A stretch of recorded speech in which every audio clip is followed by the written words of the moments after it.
শুরু হয়েছে জলবায়ু পরিবর্তন সম্মেলন COP30।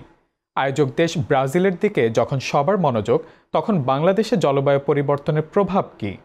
আমাদের জলবায়ু উদ্বাস্তুদের লড়াই নিয়ে বিশ্ব নেতাদের ভাবার সময় হবে তো? রয়টার্সের প্রতিবেদনে উঠে এসেছে চরবাসী মানুষদের অবিরাম দুর্দশার চিত্র।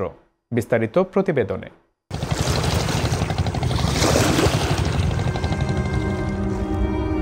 নদীর চরে বাস করা মানুষদের যেন যাযাবরের জীবন। বছরে কয়েকবার করেও তাদের ঘর ভাঙে সরে যেতে হয় এক জায়গা থেকে অন্য কোথাও। তাদের দুঃখের নাম নদী ভাঙ্গন।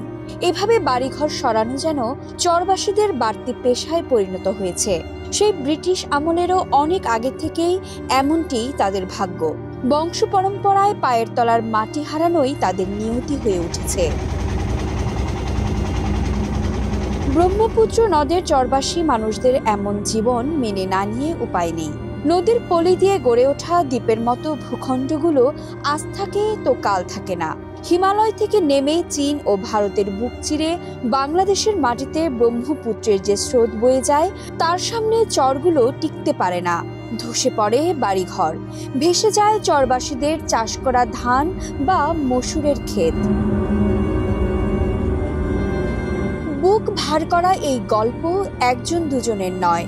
প্রতি বছরই দেশের উত্তরাঞ্চলের কুড়িগ্রাম জেলার শত শত পরিবার একই বিপদে পড়ে।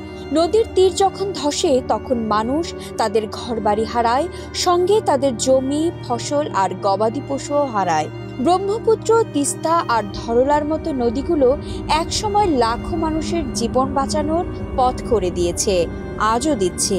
কিন্তু নদীগুলোর আচরণ আজ আর চেনা যায় না যেন। আগের চেয়ে দ্রুত ভূমি ক্ষয় করে করে প্রতিটি নদীই যেন কীর্তিনাশা হতে চাইছে। চরবাসী মানুষগুলো হার মানতে চায় না। তাদের অনেকে জিও ব্যাগের সাহায্যে নদী ভাঙনের বিরুদ্ধে লড়াই করতে শিখেছেন।